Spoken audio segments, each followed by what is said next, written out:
this logo here is not what it appears.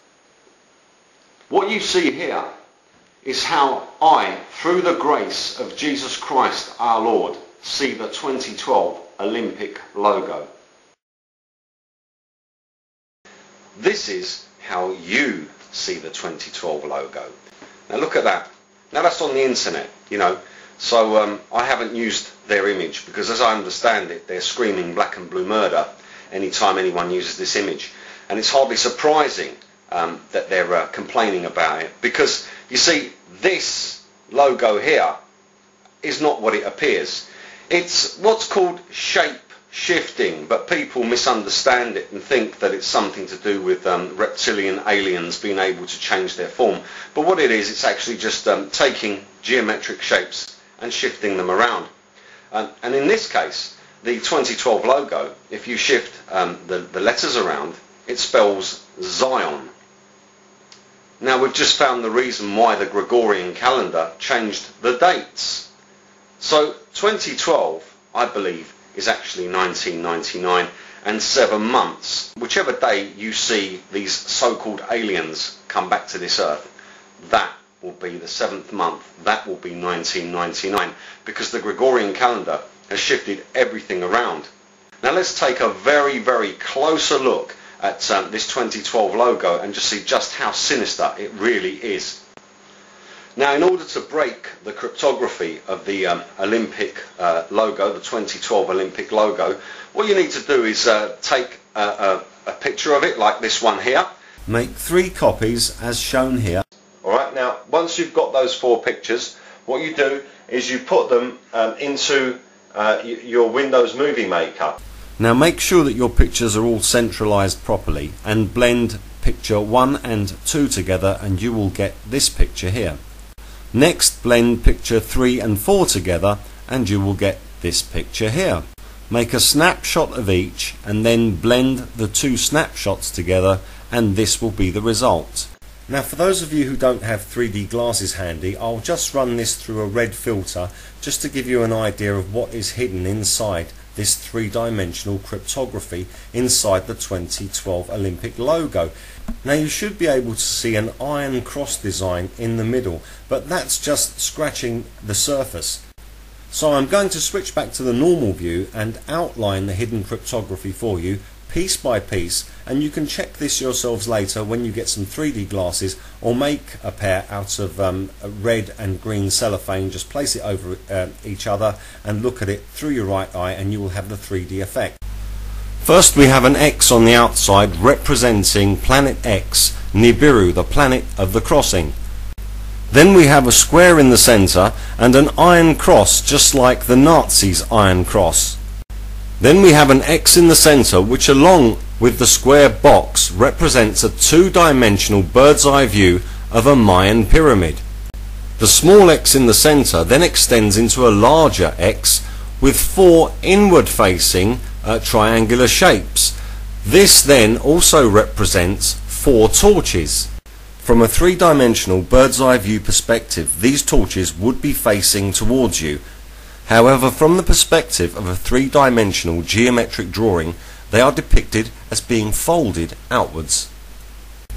Notice that there are 4 sets of Olympic rings emanating from the 4 torches, representing the flames of the Olympic torch. These 4 torches also represent flying saucer landing pad pillars. In other words, pillars of fire. Now look closely at the Olympic rings and you will notice that they all overlap one another, forming lenticular shapes. A lenticular shape is a lens, an eye. So the well-known overlapping 5-ring Olympic logo represents an array of eyes. There are also 4 royal crown shapes hidden here, and also 4 mace heads hidden here. The next hidden shape is an octagon. This is now followed by a large horizontal lenticular shape forming a complete eye. And finally a vertical lenticular shape forming yet one more all-seeing eye.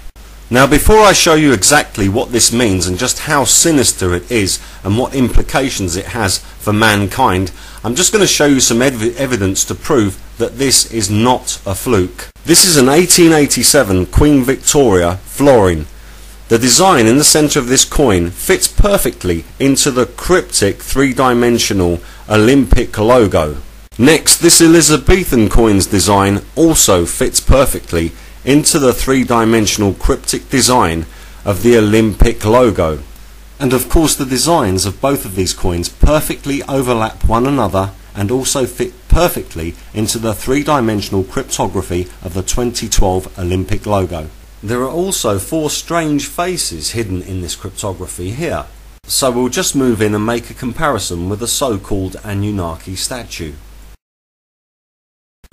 Now we will move on and break the rest of the cryptography, which reaches a terrifying climax. This three-dimensional 2012 cryptography also perfectly conforms with this Babylonian Sumerian symbol of Nibiru, the planet of the crossing.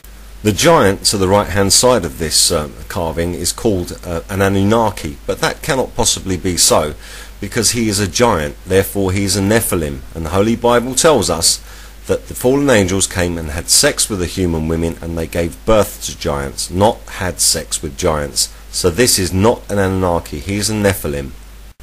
The name of this Nephilim giant is Dagon, the so-called fish god. Dagon was also the king of the Philistines. This amazing design can be perceived and viewed from both a convex and concave perspective. The multiple geometric drawings hidden within the 2012 three-dimensional logo can also be viewed in two-dimensional form. The most misunderstood aspect of this form of geometry is that which is known as folding space, which some people use to confuse the layman into thinking that it's something to do with folding outer space, when in fact it's to do with folding geometric shapes within a certain space that resides within the context of the drawing itself. If you were to look at this pattern without knowing what it actually depicted, it would just seem to be a fancy geometric set of patterns. However, when you view this pattern from a perspective of understanding, it becomes clear that it is in fact a bird's eye view of a UFO taking off from a pyramid, the mark of the beast. So far we have definitive evidence linking Nephilim giants, Great Britain, the planet Nibiru and the 2012 Olympics. And those of you who have watched the rest of our series Nibiru Palace also know that this conforms perfectly with the Egyptian pyramids and UFO flying saucer evidence which is found all over the world. Now, due to the gravity of this ever-increasing evidence, the question that everyone needs to ask is was this logo design purely a fluke, or is this part of a real end-time Nephilim conspiracy as spoken of in the book of Revelation?